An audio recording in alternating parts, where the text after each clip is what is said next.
ఏమైంది మోడీజీ? మన దేశంలో హిందుత్వాన్ని కాపాడాలి, హిందూ ధర్మాన్ని కాపాడాలని అంటున్నారు కదా! అక్కడ జమ్మూ అండ్ కాశ్మీర్‌లో ఫ్యాన్ తుప్పదీసి మరి ముస్లిం కాదని తెలిస్తే చంపేస్తున్నారంట. దీనికి మీ స్పందన ఏంటి? ఏం చేయబోతున్నారు? దీంట్లో ఇంకా ఎన్నో క్వెషన్‌లు మాలో మెలుగుతూ ఉన్నాయి. ఇండియా సైనికులు మరియు ఇండియాలో ఉన్న యువత దేనికైనా సిద్ధంగున్నారని మీకు ఈ వీడియో ద్వారా తెలియజేస్తున్నాము. ఉద్యమానికైనా, పోరాటానికైనా ఇండియా సోదరులు, సోదరీలు మనలో ఇంకా ఇండియాలోంచి చాలా ధైర్యవంతులు పుట్టుకొస్తారని మీకు చెప్తున్నాను. 27 ప్రాణాలు కోల్పోవడం అంటే మామూలు విషయం కాదు. అది కూడా టూరిజం కోసం ఇండియాని చూద్దామని హనీమూన్‌కొచ్చిన వాళ్ళని చంపటం అంటే ఇది ఎంత కిరాతకమో ఇంకా మీ ఊహకే వదిలేస్తున్నాను. అండ్ మీరు ఇలాంటి చర్యలు ఏం తీసుకున్నా కూడా ఇంకా ఇన్నోసెంట్ పీపుల్ అనేది చావకూడదనేదే మా ఒక్క ప్రయత్నం అనైతే ఈ వీడియో ద్వారా మేము చెప్పాలనుకుంటున్నాను. ముందుగా మనం వీడియోలోకొచ్చేస్తే పహల్గామ్ అనే సిటీ ఉంటది జమ్మూ అండ్ కాశ్మీర్‌లో. అది మినీ స్విట్జర్లాండ్‌గా పిలుస్తాము. టు బీ ఫ్రాంక్ అది అక్కడ టెంపరేచర్ 8 డిగ్రీల నుంచి -3 డిగ్రీల వరకు ఉంటది. కావున సౌత్ మరియు నార్త్ ఇండియాకి చెందిన వాళ్ళు సమ్మర్‌లో ఆ ప్లేస్‌ని ఎంపిక చేసుకుంటారు. మనకు తెలిసిన న్యూస్ ప్రకారం దీంట్లో పెద్దగా సెక్యూరిటీ ఉండదంట.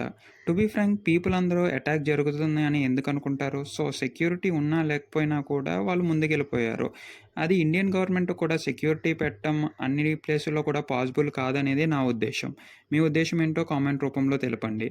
ఇలాగా వెళ్ళిన టూరిస్టులు దాదాపు 40 మందికే వరకు ఉంటారు. ఎప్పుడైతే అందులో టూరిస్టులు గన్ ఫైరింగ్ విన్నారో పరిగెట్టడం మొదలుపెట్టారు. ఈ గన్ ఫైరింగ్ వచ్చింది టెర్రరిస్టుల నుంచి. దాదాపు 27 మందిని చంపేశారనైతే చెప్పుకోవచ్చు.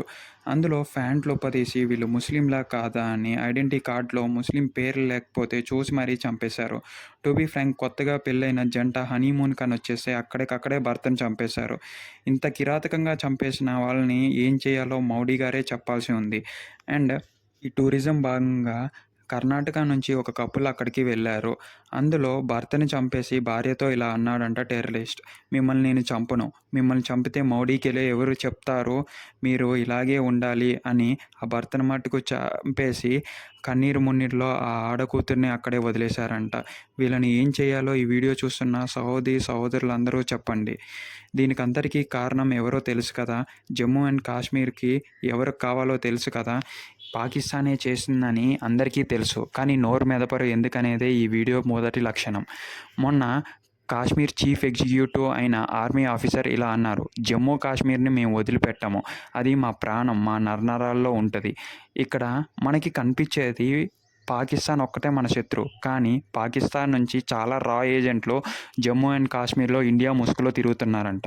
వీళ్ళని కనిపెట్టేది ఎవరు? అండ్ కనిపెట్టి కాల్చేదెవరు? వీళ్ళు ఇక్కడే ఉంటే ఎప్పటికైనా ముప్పే. దీన్ని మాత్రం అంతం చేయాల్సింది నరేంద్ర మోడీ ఒక్కళ్ళే. కానీ ఇప్పుడే ఎందుకు చేశారు ఈ కార్పులన్నీ? అండ్ వైస్ ప్రెసిడెంట్ అయిన అమెరికాకి చెందిన వ్యక్తి ఇక్కడే మన దేశంలో ఉన్నారు. ఈ పరిస్థితిలో కాల్చినప్పుడు అతను మన దేశం గురించి ఏమనుకుంటారు? శాంతి భద్రతలు లోటుగా ఉన్నాయని అనుకుంటారు కదా! అదీగాక ఇంకొక ప్రశ్న ఏంటంటే మన ఇండియన్ ఆర్మీ రిక్రూట్‌మెంట్ ఎందుకు ఆపేశారు?